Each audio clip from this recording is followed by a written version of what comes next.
Halo, selamat pagi ya. Jumpa perdana kita di channel YouTube Noki Club. Bersama saya Lusda Astri dan ada Reni, Dewi, Rere. Iya. Ini adalah channel yang insya Allah bermanfaat ya. Mengupas tentang hal-hal seputar dunia perkonsultan kekayaan intelektual dan notaris ya. Jadi untuk pelaku usaha atau teman-teman notaris atau insan kreatif ya, ataupun para konsultan HKI ya, ini mungkin wadah sedikit sesi sharing ya, tentang dinamika yang kami lakoni selaku praktisi di kekayaan intelektual dan juga notaris begitu. Nah, semoga channel kita ini bermanfaat. Nah, itu sedikit pembuka kita ya sebelum kita lanjutkan. Baik para pemirsa channel Noki Club, kali ini untuk sesi perdana ini ya, kami ingin sedikit berbagi tentang banyaknya persoalan atau tepatnya pertanyaan ya. Apakah kalau kita sudah mendaftarkan merek atau bahkan sebaliknya, kalau kita sudah mendirikan perusahaan, nah biasanya nama PT itu ada ya, namanya misalnya PT Angin Ribut Sejahtera. Nah, apakah itu otomatis menjadi merek? Nah, itu pertanyaannya. Nah, jadi kita akan mulai itu. Mungkin kita mulai pertama dulu dengan ibu-ibu notaris kita ya. Mulai dari bagaimana sih Bu sebuah PT itu didirikan. Nah, sampai bahwa oh iya nama PT itu disahkan. Nah, boleh Bu diceritakan. Oke, kita jelaskan sedikit aja ya, yang ringannya, semoga bermanfaat. Pertama itu pendirian PT itu yang kita harus cek itu adalah nama PT itu terdiri dari 3 suku kata. Kalau misalnya dia memang tidak asing, maka tidak boleh ada unsur bahasa asingnya di dalamnya. Nah, itu sudah diatur ya, diatur dalam Undang-Undang PT nomor 40 tahun 2007 tentang perseroan terbatas, di mana pada saat kita pendaftaran untuk pembuatan PT itu yang pertama dilakukan adalah kita harus mengecek apakah nama PT tersebut sudah terdaftar apa belum. Nah, setelah kita pengecekan ternyata nama tersebut tidak dipakai oleh pihak lain, maka kita bisa untuk mendaftarkan PT tersebut dengan pendirian itu memang harus dihadapkan notaris, karena notaris yang punya kewenangan untuk pengesahan tersebut. Jadi klien datang, Ibu, saya membuat PT, di mana PT-nya saya sudah ngecek namanya, lalu dilanjutkan dengan keterangan data-data yang dalam PT-nya, seperti kedudukannya di mana ibu-ibu. Kalau kedudukannya di Padang, maka saya buatkan Kota Padang. Kedudukan Jakarta, saya buat di Jakarta. Dan nanti dilanjutkan dengan alamat lengkap, lanjut sama dengan modal. Modal dasar itu adalah modal pencapaian kita, modal yang ingin kita buat di dalam perusahaan tersebut. Ada kategorinya Bapak Ibu. Jadi kategorinya misalnya dari yang kecil, menengah, besar, itu tergantung nanti di perizinan setempat gitu. Lanjut setelah itu adalah modal yang setor. Modal setor itu adalah modal yang kita masukkan ke dalam saham di dalam perusahaan tersebut. Jadi ada beberapa kategori. Ya, ada kelasnya, mau sahamnya itu kelas A, kelas B, ataupun tidak dijadikan per kelas di dalam sahamnya. Lanjut lagi, yang paling utama adalah maksud dan tujuan. Maksud dan tujuan itu adalah bergerak di bidang apa saja perusahaan Ibu, Bapak ya sekalian ya. Kalau misalnya memang kita ada klasifikasi baku lapangan usaha Indonesianya, ada 5 kode. Dari 5 kode itu Bapak Ibu bisa cek di dalam KBLI tahun 2020. Jadi kalau memang usahanya bergerak di bidang kuliner, maka cukup bukanya bagian itu aja Ibu, bagian kulinernya saja, mulai dari perdagangan sampai nanti penjualan produknya, sampai nanti apapun yang akan dijual gitu Ibu ya. Lanjut lagi nanti dalam anggaran dasar PT-nya, Bapak Ibu harus menjelaskan apa itu posisi jabatan direksi sama dan komisarisnya. Jadi kan kalau direksi berarti mereka yang menjalankan perusahaan, lebih banyak dominan ya Bapak Ibu ya kalau untuk tanggung jawabnya. Sedangkan komisaris itu lebih banyak pengawasan aja gitu. Nah, boleh jadi pemegang saham boleh nggak dalam direksi? Boleh juga kalau misalnya dia cuma pemegang saham. Misalnya ada yang saya punya modal nih, saya buat perusahaan tapi saya tidak bisa bergerak masuk ke dalam perusahaan tersebut, boleh cuma sahamnya aja gitu kan. Nah itu untuk pendaftaran tersebut setelah selesai tanda tangannya di hadapan notaris, maka kita akses ibu bapak ya. Setelah akses semuanya, nanti dikeluarkan ada namanya surat keterangan, surat keputusan dari Kementerian Hukum dan HAM. Nah, itu adalah SK untuk pengesahan dari perusahaan tersebut, Bapak Ibu. Nama itu dalam perusahaan tidak bisa dipakai lagi sama yang lain gitu kan. Pakai nama itu ya. Jadi kita terdaftarnya cuman di bagian porsi nama PT-nya. Makanya supaya jangan banyak yang pakai namanya, maka kita daftarkanlah di pendiriannya di perusahaan. Tunjuklah notaris untuk membuatnya. Itu aja sih. Ya. Jadi tadi itu tahapan ya, untuk pemirsa Noki ketahui kalau kita dirikan PT, ada nama PT-nya dan akhirnya disahkan terbit SK Kementerian Hukum dan HAM-nya.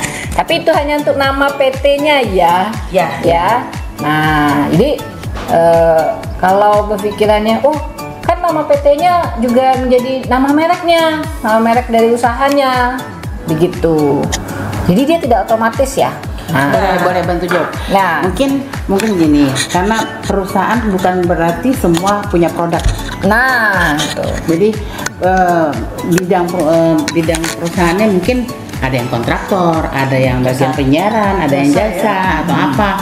Nah, sementara mungkin ada produk-produk yang memang mendirikan PT, misalnya kayak PT Indofood, mereka ada produknya Domi atau yang lain. Nah, itu mungkin ada pendaftaran mereknya, bisa didaftarkan ke konsul haki. Iya. Jadi di sini yang perlu kita tegaskan adalah bahwa antara merek dengan nama PT itu dua hal yang berbeda ya. Tapi apakah merek bisa menjadi nama PT? Boleh nih. Oke, silakan boleh nih. Bisa ya.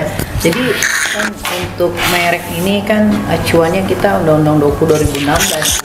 Merek ini kan tanda pengenal suatu barang atau jasa. Jadi bisa dilekatkan pada produk, yaitu barang ataupun pada jasa gitu. Apakah dia jasa pengiriman, tadi jasa kontraktor gitu kan, atau jasa hukum ya. Notaris ini jasa hukum ya. Konsultan haki, jasa konsultan HKI gitu. Atau barang. Itu barangnya apakah dia kosmetik, apakah dia pipa, mesin kopi dan lain sebagainya gitu. Nah, merek ini bisa ya didaftar sesuai dengan nama PT.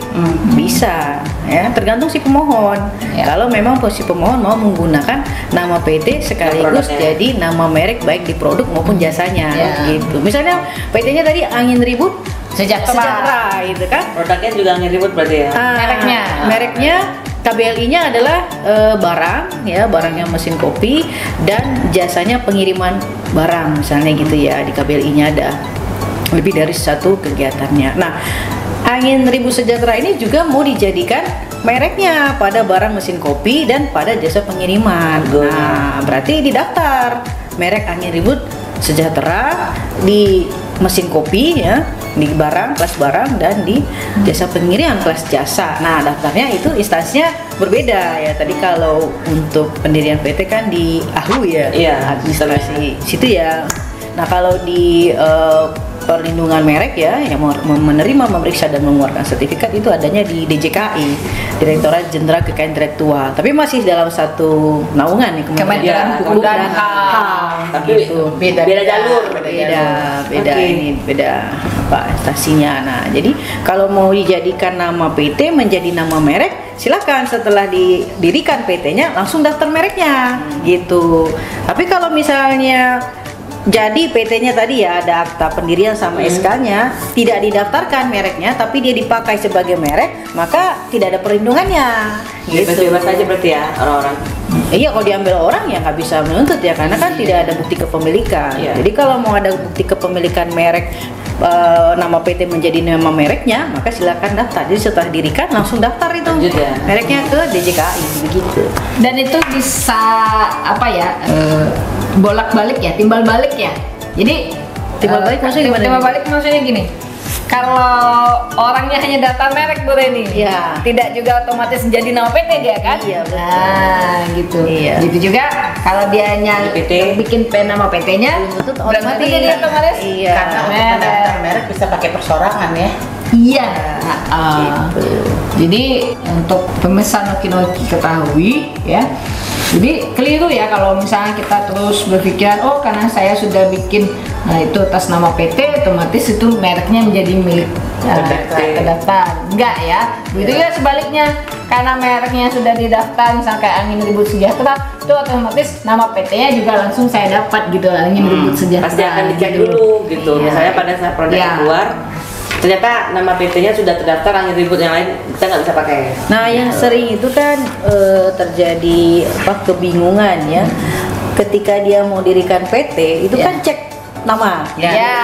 Ingin merek juga cek nama. Di merek juga cek nama Ternyata merek. Beda. Tidak sama-sama divalidasi. Misalnya yang satu Beda. divalidasi, yang satu tidak validasi. Iya, beda. Tapi karena judulnya sama-sama cek nama itu kayak otomatis dua Langsung otomatis. Iya, jadi ada yang bilang kan, ini udah saya Cek cek nama loh, Bu. kemarin. Iya, cek Iya. nama bisa nih di notaris dirikan PT-nya gitu. Tapi kok ini bisa di mereknya saya ini Nggak ada. ditolak gitu kan, nggak Nggak bisa pakai. gitu. Karena kan tidak beda. linear mereka kan. Ya, karena tadi udah dibilang ya, dua instansi yang berbeda, Sistemnya juga beda. meskipun dalam satu Sistem. kementerian. Iya, sistemnya juga beda. Iya. Proses pelindungannya juga beda. Itu sih, itu yang paling sering itu. Nah, jadi perlu dicek Pahami lagi ya. gitu ya. Kalau memang mau dirikan PT, nah langsung jadi jangan hanya cek nama PT saja. Kalau mau Langsung dipakai daftar. jadi nama merek, cek merek juga gitu. Jadi bisa sejalan gitu, bisa dapet nama PT-nya itu, nama mereknya juga itu.